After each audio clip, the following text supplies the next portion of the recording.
number 3 of Cheap Travel Knowledge. Hope everyone's having a good day. I'm your host, JP. How's everyone's Tuesday going? Cesar, what's going on? Hi, you're going to love this episode. I'm talking about Hilton. I'm only going to say positive things about them. So, they got some good changes to their cards. Definitely got some good changes. So I'm just going to give about a minute to let new people come in, and then we'll start going over some of the stuff. Awesome. That's great to hear.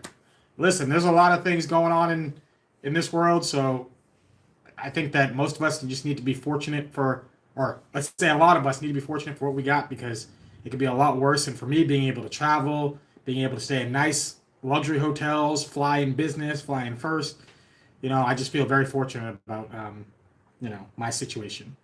But yeah, we're gonna, like I like to do, I like to go over a card. This one I'm gonna go over a couple cards because there's a few changes that ended up actually happening with the Hilton cards. So we're gonna look at some of those and my overall feeling of them. I actually do also have videos that are going to be coming out for specifically the Aspire card and the Hilton Surpass card, because those are the major changes. The Hilton Honors card only got a change when it comes to the visual look of the card, but as a whole, the only two other cards that actually got changes. I don't know why they didn't change the business one. I actually have the Hilton business card. I took advantage of it when they had, I forget which offer they had, but I took advantage of it, got myself some Hilton points. I know at some point I'm going to stay. I mean, I already have plans to stay at Hilton Hotel next year, and then at some point I'm going to have enough Hilton points where I'm just going to be able to stay at like one of the top, whether it be one of the Waldorfs or something like that. But all right, we got 4 people in here. I don't want to make people wait around. Other people will jump in as we're going. But today we're going to talk about the changes with both the Hilton Aspire and the Hilton Surpass card. So as a whole, I feel like it is actually a net positive if you are a fan of Hilton. I'd love to hear people's thoughts down in the comments below. But if you are someone who actually likes to stay at Hilton hotels, you should see these changes and go, wow. Compared to what I thought that they might have done, and compared to what other programs usually actually end up doing with their cards as they update them, this card actually did, or Hilton as a whole with their program, they did a really good job. Mainly how I look at it is that what they did was they made you have to pay a higher annual fee, but they're going to be giving you more credits to help offset that. So they're just saying that they want more investment from you up front to give you more in return. So some people might go $550 annual fee. I don't want to have to pay that as compared to the old $450 annual fee. But if you are someone who likes to stay at Hilton hotels and you're going, okay, well, $550 as an investment to get all the value that I get from the Aspire card or the Hilton Surpass card that went from $100 to being $150, you should see this as being a net positive, because it's just going to end up being more of an upfront investment to get yourself more quality with Hilton, or more, I guess, in some points, not more quality, but more value with Hilton, depending on where you are. So there are some downsides that have occurred, and depending on what situation you're in, this may actually end up being, you may end up being one of those places. But as a whole, I think for the people who are big Hilton fans, you're actually going to end up getting net positive with it. So let's just go over some of the changes. The multipliers, on the Aspire card, I don't think that they changed. Someone can correct me if I'm wrong. I think it's Surpass card added another multiplier on there, but the Aspire card is 14x on Hilton Resort or Hilton properties, 7x on select travel, 7x on dining, 3x back on all the purchases. So the big things end up being that you are going to, so you're going to get yourself $400 in Hilton Resorts credits. This to me is awesome, okay? As someone who talks about Hyatt, I don't know what, every 10 videos, I mean, I've made a couple hundred, almost 300 videos now on my channel. If I could get $400 worth of Hyatt credit with one of my Hyatt Hyatt credit cards, I would be jumping ecstatic for that. So although it is broken up with into two separate, one half of the year and the second half of the year, if you were someone who likes to stay at Hilton hotels and also the Hilton resorts, you just stay there a couple times throughout the year. You can get yourself some great value from that. What's going on, Ravenous? Welcome. Yo, how you doing? So getting yourself $400 in credits right there, I believe is actually a great benefit with this card. You still are going to get yourself the free night award with this card. You're also going to get yourself the $200 airline credit. This to me actually ends up being is bringing down as compared to the previous uh, I guess you can say benefits of the other card, because the $250 airline incidentals credit, for anyone who looks into it just a little bit, you can see that you could have gotten $250 in full value towards airfare, depending on which airline you want to go with. It wouldn't be very difficult. So for them to say, oh, we're giving you $200, but it can be towards airfare, for us who are deeper into the game, it could have been towards airfare before. So they are taking away $50 there. But if you end up looking at the Hilton Resorts credit, they're adding $150 there. So while they're adding $150 there, taking away $50 and adding an annual fee of an additional $100, it's kind of like net coming even in a sense right there. But I think that there ends up being other credits that can work out for people who have multiple other travel credit cards as well. So when you actually end up looking at things like, for those of you who haven't actually have Clear as a credit, which is a new credit that's actually going to be added onto the Aspire card, Clear is an awesome benefit that if you have a card that has Clear, whether it be the green card, the platinum card, or now the American Express Aspire card with Hilton, sign up for Clear and use Clear. When I go to the airport, it takes me under 5 minutes. Usually I'm talking about to the level of maybe even 90 seconds to get through airport security. I remember when I first started traveling where I would get to the airport 2 hours early and I'd wait in the security line for, I don't know, an hour, more than an hour. It's insane that you, if you actually have this option, you can just save so much time. I can show up to the airport half an hour before my plane's gonna start boarding, literally like just arrive to the airport at the front of the airport and not even care, because I'm going to go through Clear. I can walk to my terminal. I'm going to be early. I'm actually going to have to wait. So Clear is an awesome benefit. When I first got Clear, I remember going, okay, well, I have TSA PreCheck, which is still great, but if you combine the two, it becomes fantastic. I have TSA PreCheck. How is that going to, is going to end up being better? There was a time I was in Vegas and the TSA PreCheck line was like, I don't know, maybe a half an hour. Jump right to the front of that line, immediately go through security. Absolutely awesome. To be honest, I've been debating how much I'd actually pay for Clear, but I may actually pay the full price for Clear. It is just that good. If you travel and you have Clear at your home airport, it's going to save you an enormous amount of time that actually could be worth the $189 that it does cost. But if you happen to have the Aspire card, you're not going to need to pay for that now because this is added on as a benefit with the card. Now, they are taking away the Priority Pass lounge access, which I think that there are people out there, and I said this, I already recorded the videos, I just haven't edited and released it yet. I do think that there are people out there who see the high value of the Aspire card, but don't feel like getting other luxury travel credit cards, so they're using the Aspire card for their Priority Pass lounge access. So getting that taken away is going to be definitely a pretty big negative. And if you were someone who had the Surpass card, which actually was another one that gave you Clear, but was even for like the lowest annual fee out there, being only $95. Not Clear, sorry, Priority Pass at only $95. Losing the Priority Pass is definitely a big downside when it comes to both of the Hilton cards. But it really just comes down to if you already have it. If you already have it, you don't need to have multiple of the Priority Pass. Right now, I have multiple Priority Passes. I don't really need multiple Priority Passes. It's just not going to benefit me having all of them. Yeah, so when I look at the changes with this card, I end up seeing that, one, if you are interested in this card, 180,000 points. The Aspire card for the longest time only actually had 150,000 points only.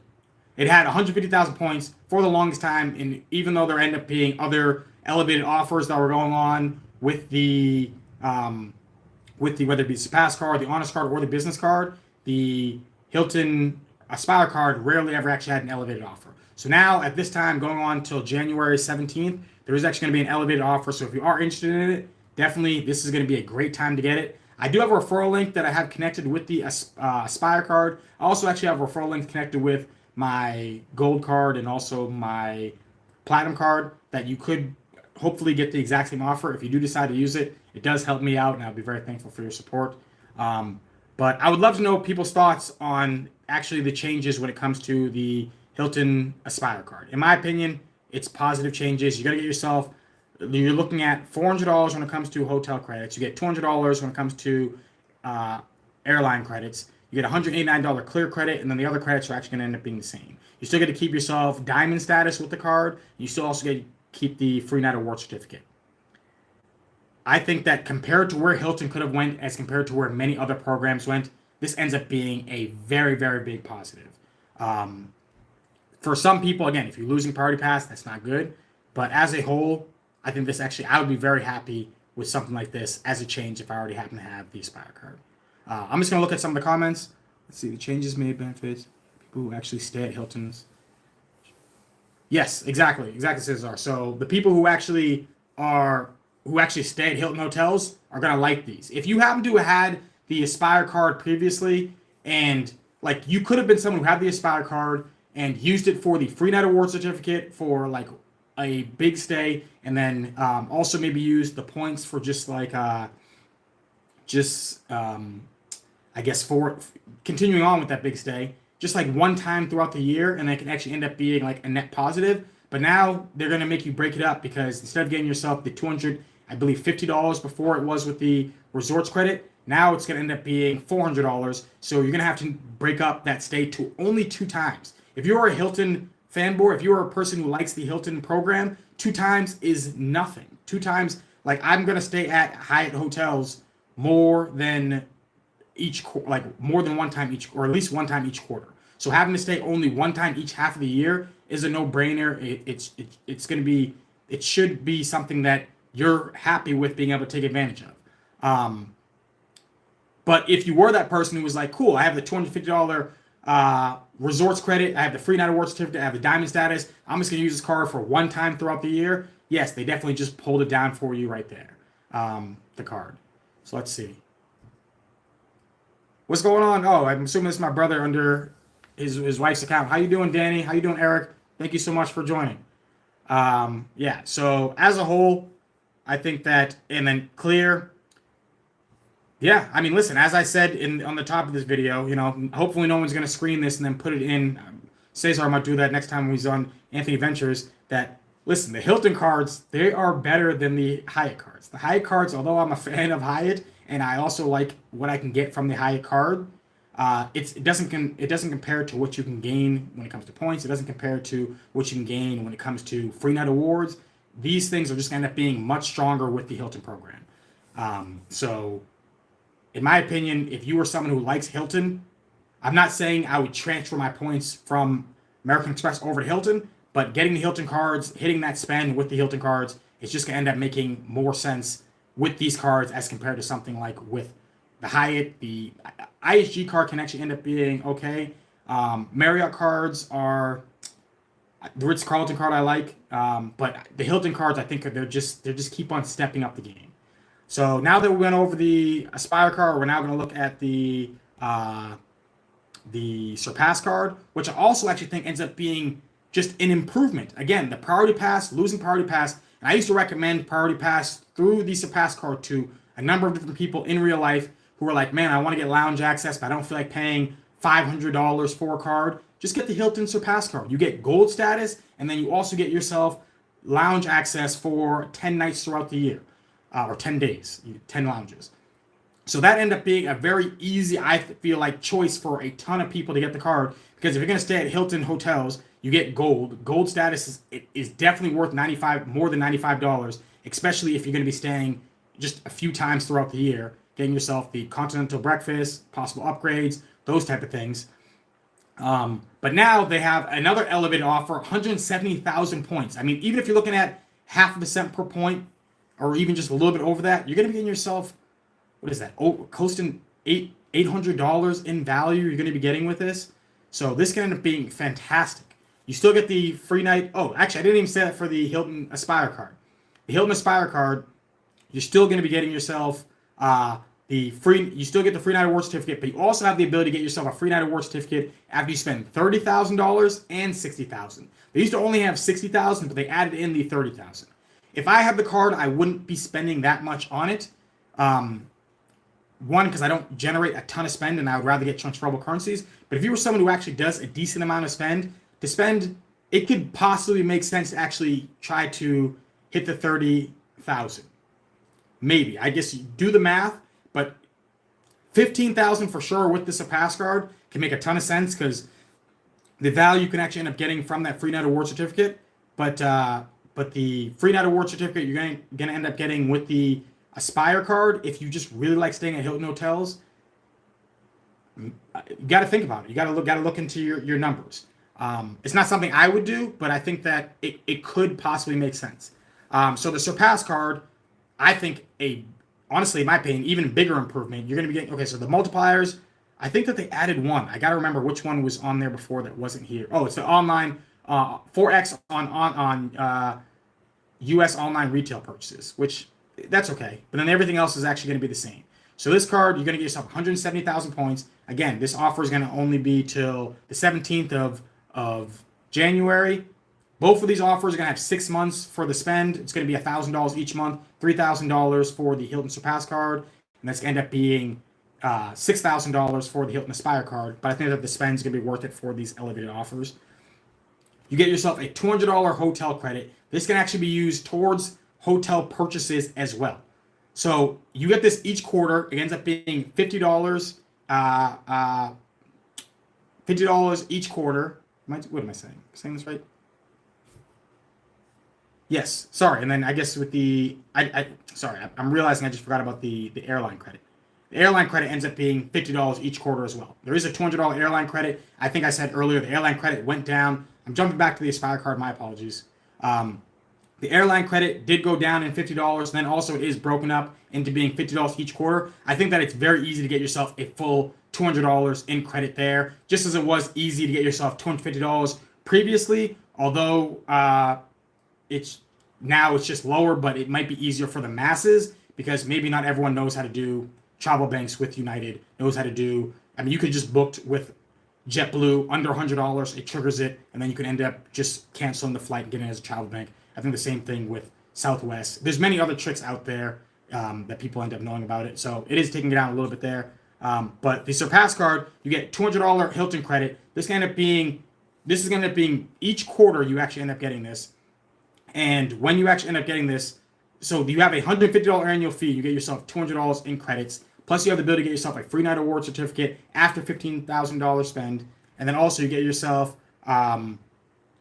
Hilton Gold status. So anyone who stays at Hilton hotels, I don't know why you wouldn't want to have this card, especially if you are a frequent Hilton hotel stayer.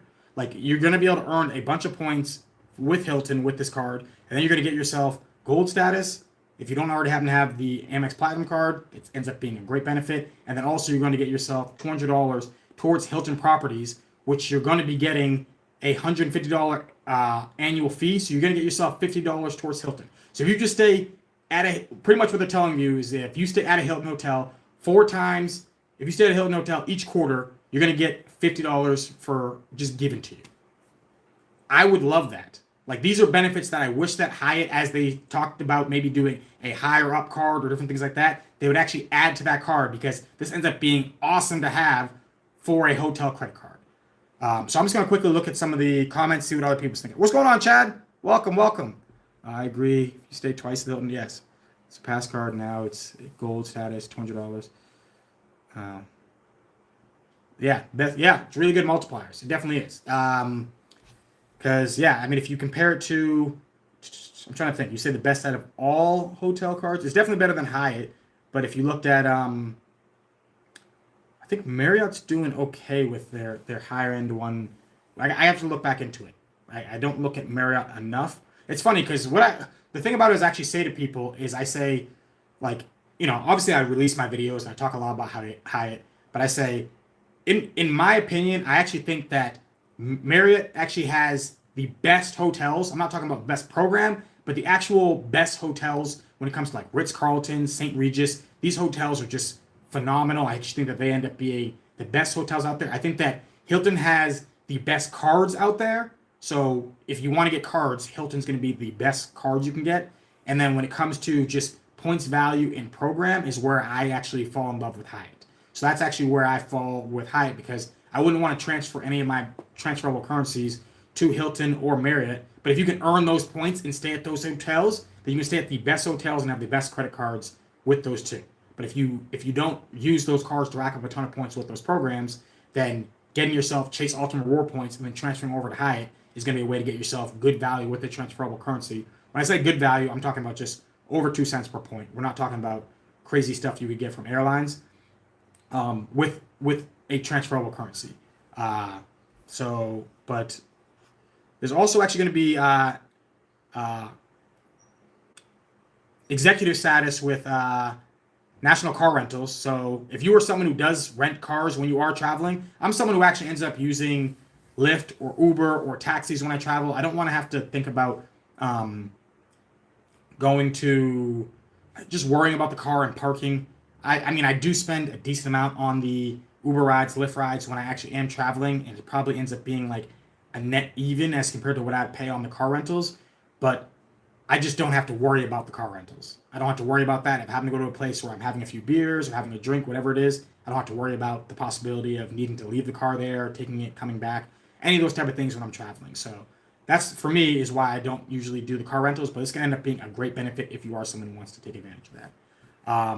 But yeah, the Hilton Surpass card, in my opinion, actually end up getting an even higher boost than the Aspire card. The Hilton Surpass card was already a decently good card. Now, if anyone who likes to hit Hilton's, the Hilton Surpass card is going to end up being just I think, probably the second best hotel. Well, no, there is still the Ritz-Carlton card, but it's one of the best hotel credit cards out there for sure. If you like to stay at Hilton hotels, it's an easy no-brainer. You can get yourself positive value. Just from the gold status alone is going to give you really decently good value. But getting yourself that $50 hotel credit towards, it doesn't need to be resorts, just hotel credits as a whole, awesome. And then spend $15,000, especially, so when you're signing up for the card, definitely spend $15,000 on the card to get the free night award certificate. And it probably would make sense to spend it each year if you want to stay at some of these top luxury hotels. I'm talking about in Bora Bora, in the Maldives, or just even out here in Los Angeles or Beverly Hills. They have the Waldorf Astoria out there. It's pretty incredible. I've been over there a few times, and it's a pretty awesome property. So I'm just gonna look right here. So you got the groceries. Yep. Yeah. So Tampa Travel says that they like the national rentals status. Yeah. I mean, if you can, being able to get like better choices on the which type of car you can get, and not having to pay the additional fees for that can actually end up being really, really good. Let's see. MR says, I have the Aspire, but I'm going to pick up the Surpass. Then upgrade, okay. Yeah, I mean, honestly, it can make sense to actually have both of these now. Use the gold card to try to hit that 15K spend, and then get yourself the free night award certificate, and then get the free night award certificate with the Hilton Aspire card automatically. And then right there, you can end up getting, I mean, that is $700 in annual fees. But I think depending on how often you're actually going to be staying at Hilton hotels, it could end up making a lot of sense. As I said earlier to start this video, if I could actually choose which cards, although I like the Hyatt program better, the Hilton cards, even especially just with this like revamp, it's knocking Hyatt out the park.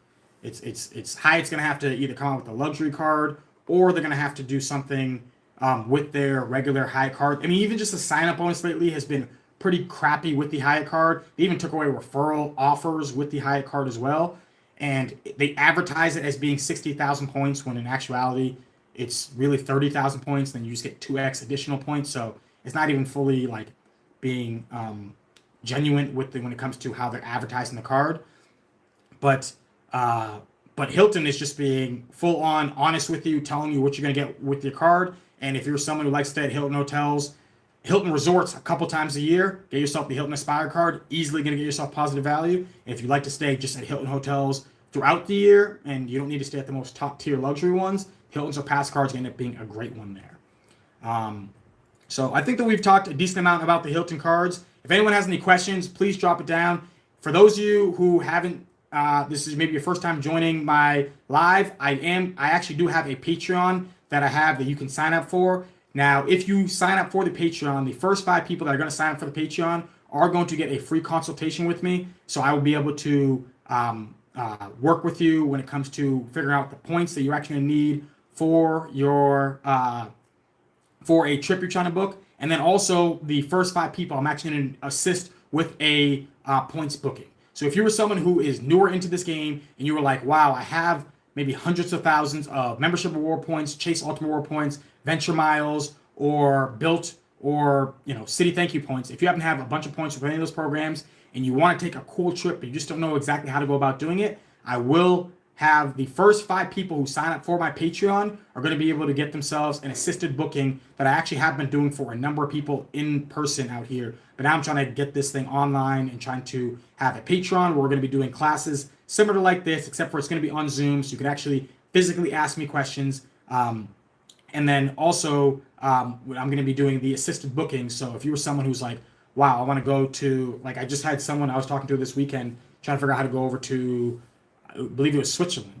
I can't remember exactly what points that I told them to use, but I was telling them which cars they needed to get, the points they needed to do, and how they could actually get over to Switzerland for next year. So if you were someone who's going to be interested in that, please go to my website. It is cheaptravelknowledge.com. You'll be able to see the options for the Patreon, for this YouTube channel, and then also for the assist when it comes to whether it be a consultation, one-on-one when it comes to just like a single solo travel booking or a couples booking. So if you are someone who signs up for it, I'm not going to do a family booking if you sign up for the Patreon just because of how much time that takes, but I will help you out. I will give you my assisted, for the first 5 people, you get an assist when it comes to the solos, and then also when it comes to the couples booking. I will give you all of that as for the first 5 people who sign up for the Patreon. Okay. So now that I went over cheap travel knowledge, thank you all. So we went over the card. The next thing I actually want to talk about was going to end up being hitting minimum spends. So there are many different people out there who are looking at cards, want to get themselves more cards, but they just don't have the ability to actually hit minimum spends. So they say, oh, I'll get maybe, 1 card every 5 months or every 6 months, but I want to get more, but maybe you're a college student or you just don't have a lot of spend. I'm someone who doesn't do a lot of spend myself, but I'm actually able to get myself a decent amount of cards because of different tricks that are out there. So one of the ways, I might have even talked about this on a different live before, is if you happen to be interested in getting yourself something like the Ink Cash or the Ink Unlimited card, that card has 0 APR for the first 12 months of having the card, which means that if you actually happen to get that card, and even though it has $6,000 to spend, you have to do over the course of 3 months, in reality, you only actually have to do $6,000 that you have to pay back over the course of 12 months. So if you just end up being responsible and paying the at least minimum over the course of the 12 months, you have to pay off $6,000 over the course of 12 months, which only ends up adding up to $500 each month. $500 each month is a pretty low amount. Unless you are a college student, I would love to know your trick of how you're only spending $500 each month to survive in this current world. So that's one thing that can work out really well with that card, is just, especially if you have something like the Ink Cash card. The Ink Cash card gives you 5x back at office supply stores. Many of the times will go over to Staples, that's actually right down the street from my apartment, and just get myself gift cards. You should buy something additional on top of it and go get these gift cards only when they actually have the like no activation fees. But when you actually end up doing that, you're gonna get yourself 5x back on Chase Ultimate Reward points. You can end up grabbing those Chase Ink Cash cashback points that they end up having, and then just transfer it over to either one of your Sapphire cards or the Ink Preferred card.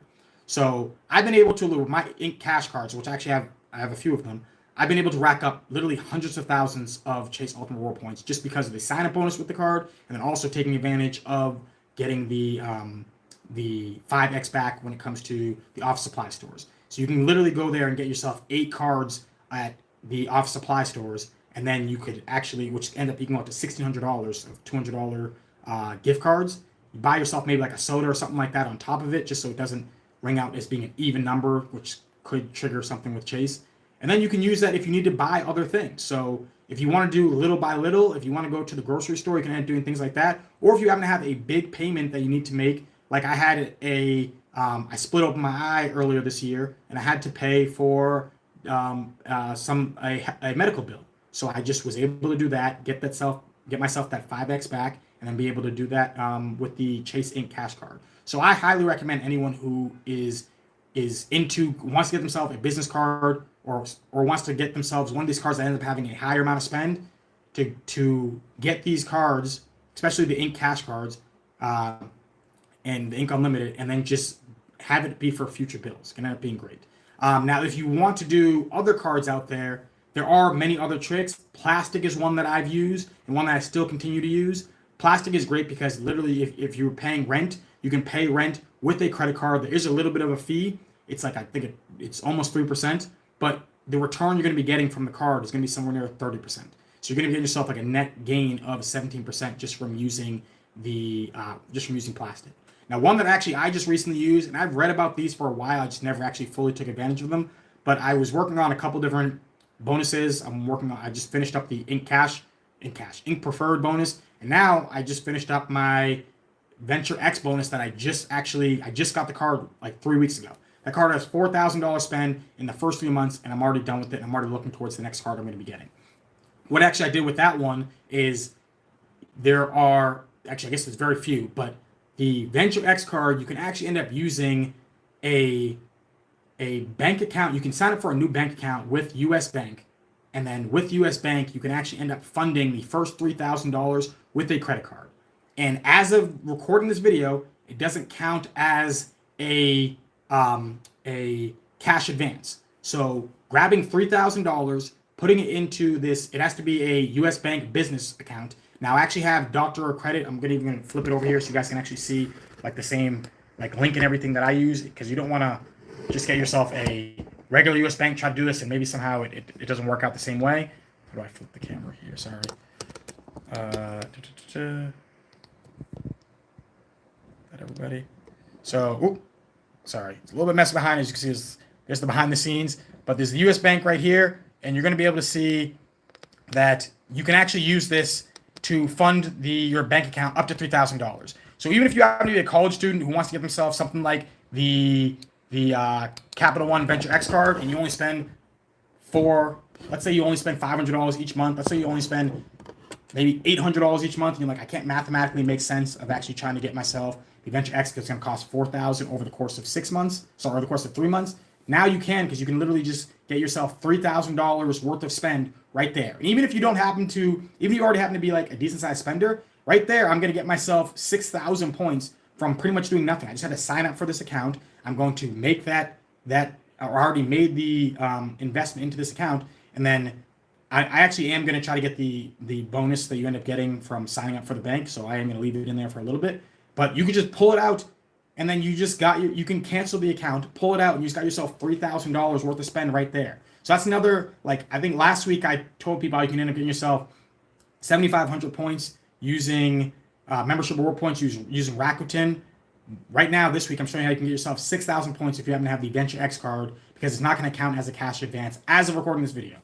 Something like that could change in the future. And also, you can look at the data points on Doctor of Credit to actually see whether or not this is going to, if someone recently has tried it and ended up triggering as a cash advance.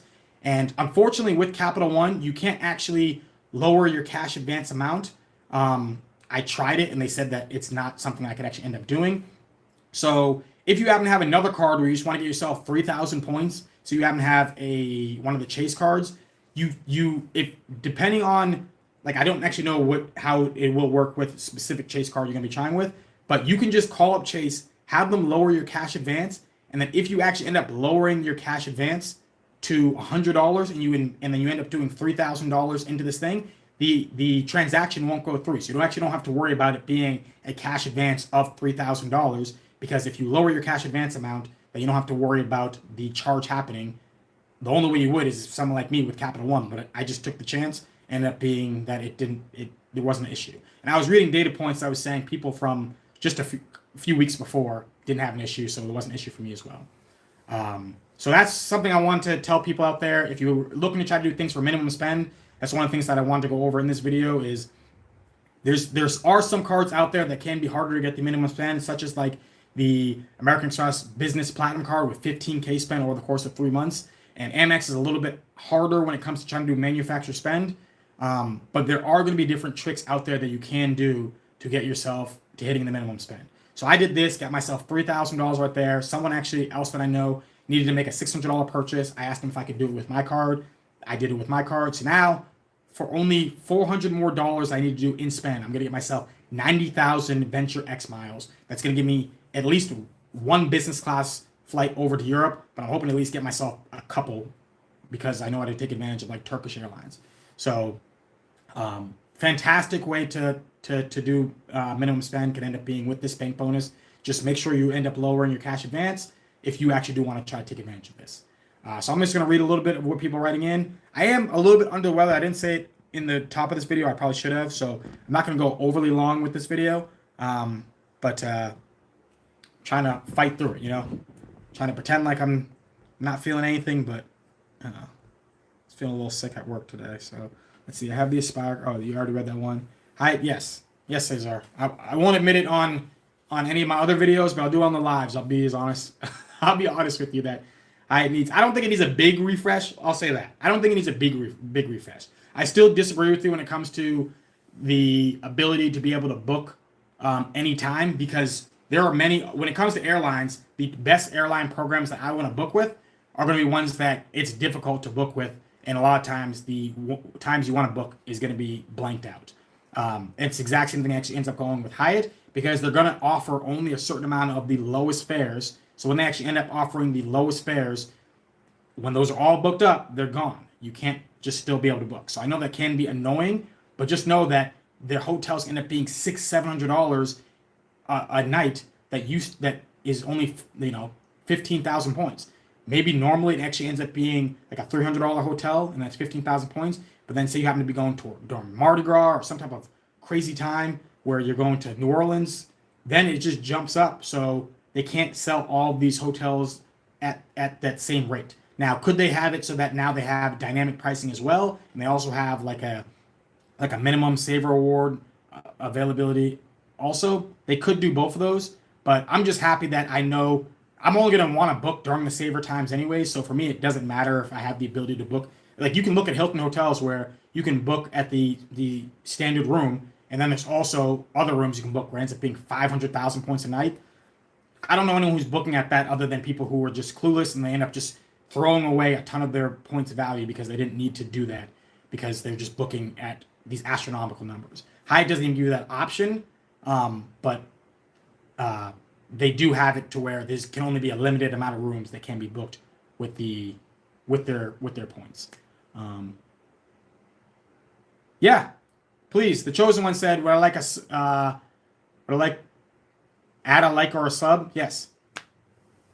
Yes, please. For anyone who's watching who isn't subscribed, who hasn't dropped a like, please hit that like button. I can see the likes. I have 4 likes right now only, but I also have 14 current people. I did at one point have over 20. So if you're watching this video, please hit that like button. Thank you. I can see the likes going up. I really appreciate that for those who are hitting it. So that's mainly what I was going to go over today. Was going to be the new cards, and then also going to be the sign-up bonuses for the how to hit minimum spend.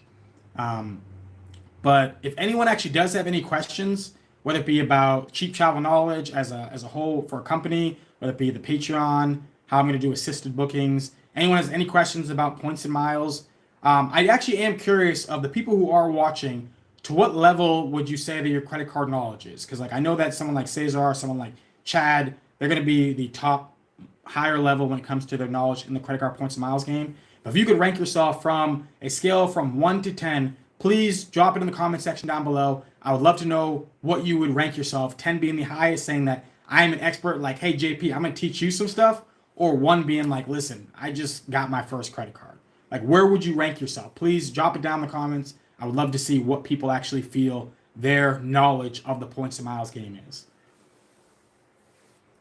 Now, as that happens, I'm going to get myself a sip of water over here because I've been talking for about 40 minutes straight.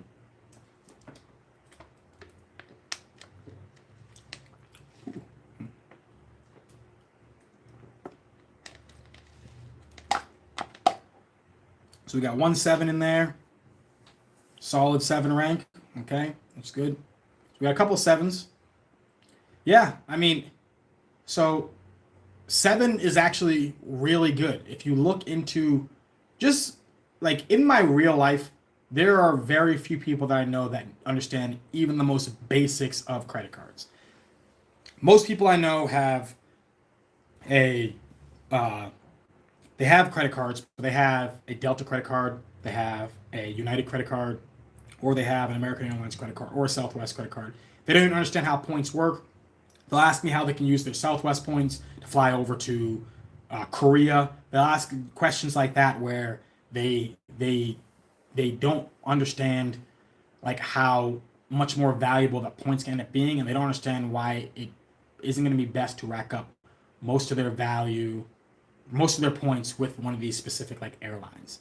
And when the devaluations happen, they go, "Oh my goodness!" But they just like Delta put it out. I think that I read that Delta has like close to $1 trillion of spend that actually ends up going through their cards, which is ridiculous because it just ends up. They realize that hey, we're just like the points.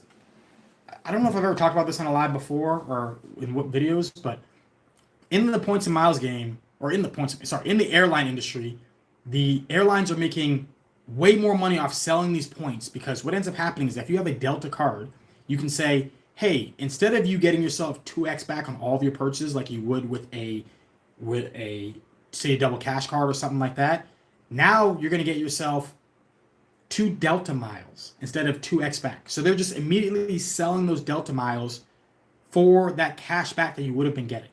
So people who are using the Delta cards for the $1 trillion that goes through spend, unless like you're doing it for status and things like that, you're literally just you're saying that I immediately want to grab the money that I could get and then just immediately give it over to Delta because I want Delta miles. Whereas when I have the when you have the credit cards that are going to give you transferable currencies, you are getting the option to actually cash that out if you want to. That's the reason why a lot of the times when the way I look at like redeeming points and miles is I look at what is the cash amount that I would have gotten versus what I'm getting. So if I can do a business class flight to go over to Madrid for 34,000 or let's say 35,000 points, I think it's 34,500, 35,000 points, and then also $150 in taxes and fees, would I pay $150 plus $350 in which would end up being the points if I cashed it out, $500 in total to actually do a business class flight. That's how I can easily like make the for me to justify redeeming those points. Whereas other people are just using their airline cards and just giving away the cash they could be earning for airline miles. I don't know. That's when I start to realize that like there's just so many different levels inside of this game, and I think that a lot of people who we are connected with when it comes to people who are at the meetup, people who, if you guys read certain blogs, we're just so many levels above what other people realize, or so what we even realize, until you actually really start to try to talk to someone and realize just how little other people actually understand about this game. This is the reason why I am starting, or I've been working on cheap travel knowledge for like the last year, just doing it with people in person for a while now, trying to branch out and trying to make this as much of like a actual business as I can, because I just understand how much value there actually is with knowing this information. And a lot of people actually want to be able to, they want to be able to travel and they want to be able to use the points, but just there's very few people who actually want to do the research. Me, I find this to be a lot of fun. Like I still watch some sports. I used to watch a ton more. Now this is way more of my hobby. But the difference with this hobby versus watching sports is that I get to go on a trip across the world for significantly cheaper than what anyone else is paying, and also in luxury. So that's the reason why I'm a big fan of the points miles game. So I'm gonna look at what people are saying. So we got the couple of solid 7s. Cesar says he's 8, maybe 9. Always room to learn. Chad an 8. I think Chad you could be up. Yeah, even Cesar said you could be above an 8. Got 10. Learned a lot from Luke and JP. Thank you, Cesar. Yeah, appreciate that. Yeah, I mean, listen, I'm always learning too. I'm not going to try to pretend like I'm the most knowledgeable person in this game. I read the blogs and they're teaching me different things. There's always all these different like little things that I learn about, like, oh wow, if you use this program, you can actually find award availability even like further out.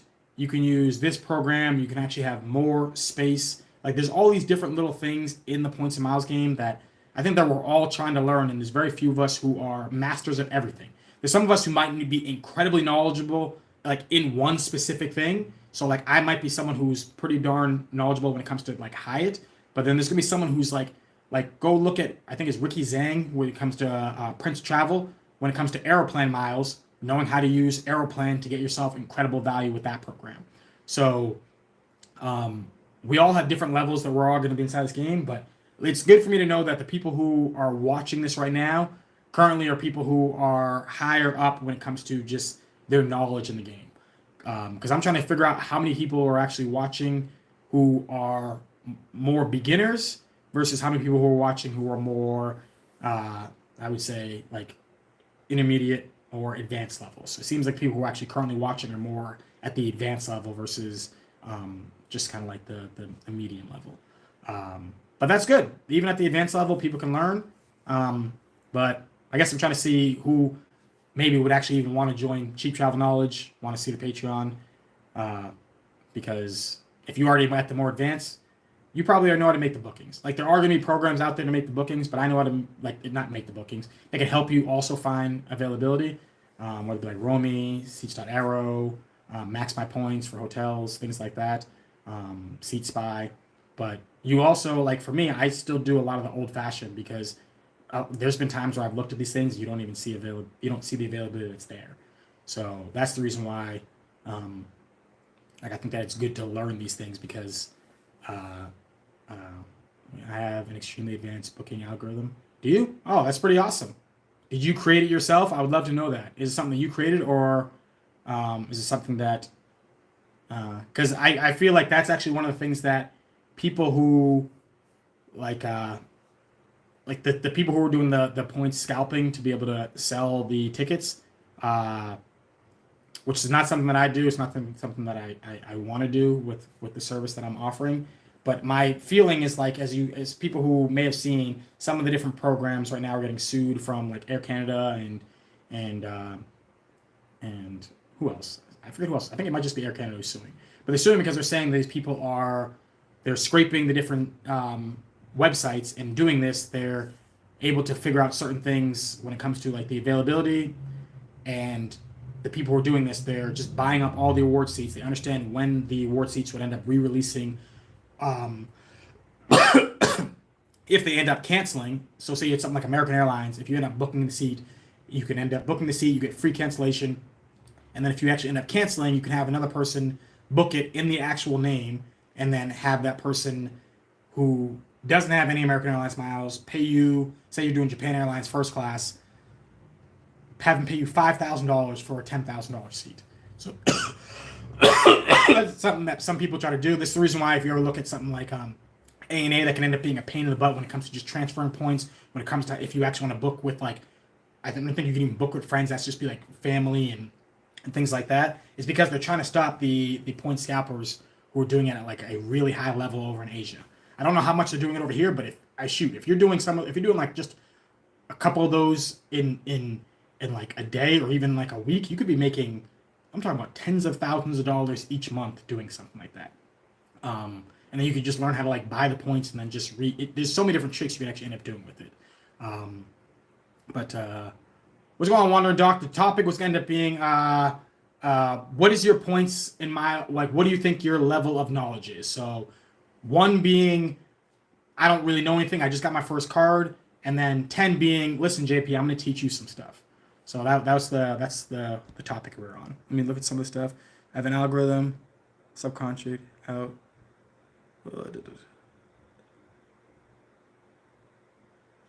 Okay, yeah.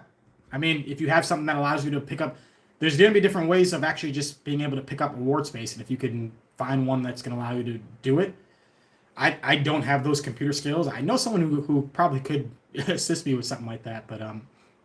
But yeah. I'm curious of what something like, well, I guess, yeah, that's pretty cool. Depending on how you're going about it. You know, I've seen other people in different forums kind of argue about it, because if you have all the points to be able to book up like an entire. I've seen people book up an entire week of bookings. Saying, "Hey, I'm gonna fly in Japan Airlines in first class over to from LAX over to Tokyo." They book the entire week for two people, and then they go, "Okay, now I know I'm only gonna go on the Tuesday, so Monday, Wednesday, Thursday, Friday, Saturday, Sunday is all gonna be available because I'm going to release it all." And they'll even put this in the forums. And some people are like, "Thank you for telling me. Now I know I'm gonna wait for that time you tell." And other people go, "Hey, why are you booking up all these awards?" So if you have an algorithm that can help you and it's helping just specifically you, if you're doing the point scalping, like I'm not gonna say that like, oh, I'm angry at this person. Like I guess it is against the terms in service. It's not something that I'm doing or I want to do, but if it's the way you're making a living, if it's not technically illegal, it's against the terms in service, but it is what it is. It's what you're doing. Let's see. Dark web crawler.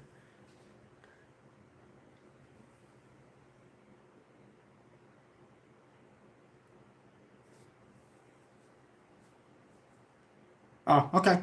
Yeah, interesting. Yeah. Let's see. In my gauge, I'm an expert. I'm not an expert. I'll give myself maybe a 6. Okay, yeah. Yeah, I was just trying to figure out the level that people actually feel who are watching this live because I want to know if people felt more that they were like I didn't know if I had more 2s or 3s who were watching this or if I have people who are going to be like the 7s, 8, 9s. And I feel like the majority of people who are watching this right now, like other than like I think my brother's watching and my grandma, is going to end up being like in the higher levels, 6 or 7. So I'm trying to figure out how I could, talk to different people who add in the people who are also the lower levels. That's the reason why I like the things I talk about when I talk about the credit card and I also talk about some of the things with the bank bonus. These are things that if you're going to be at the higher levels, you're not even, it shouldn't even be difficult to even figure out how to do things like hit the minimum spends. For me, it's not even difficult hitting the minimum spends. For me, it's how can I hit even more minimum spends. That's kind of what I'm thinking of. So, like I've never actually heard exactly for any of the guys who know Sledge. Sledge is a great creator in this space as well.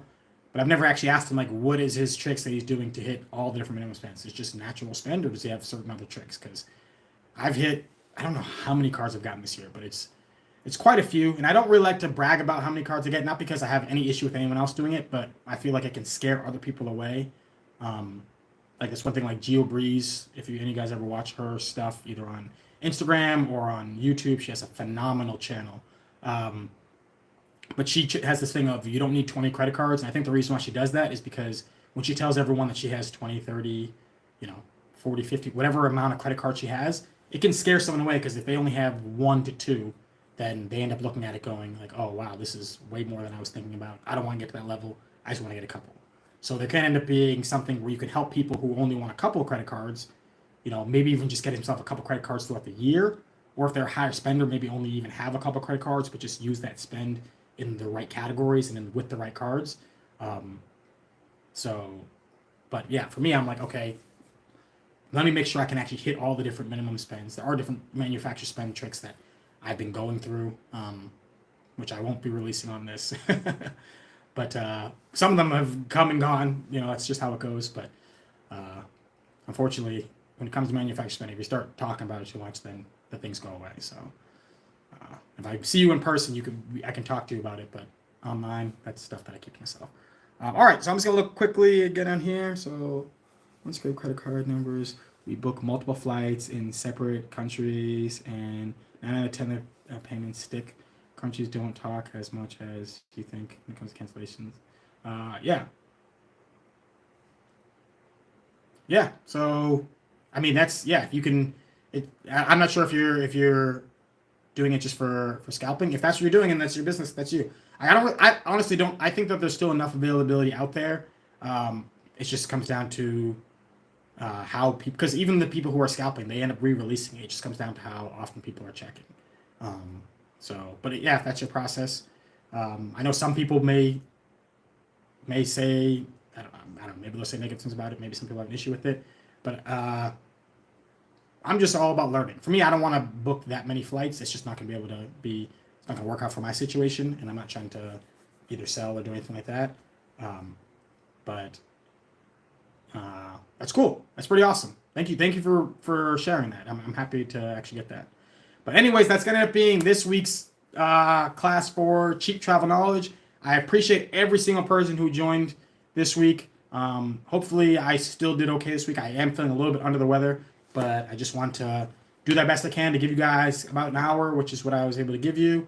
I will be doing another one next week, and I am going to be doing a Zoom. It does appear that we have way more people who are going to be a little more on the advanced side when it comes to the live that I'm doing here. So maybe I'll be able to find some people who are more on the level of like the 3s and 4s when it comes to knowledge in the points and miles game who might actually want to join the Zoom. I completely understand for people who are at the higher levels wanting to just do this, and I am charging for the Zoom when it comes to the cheap travel knowledge. But every single one of you all joined, thank you all so much. And I'm going to have more videos going to come out this week, and I will be having another one of these next week. So I appreciate all of you. Thank you all so much. Take care.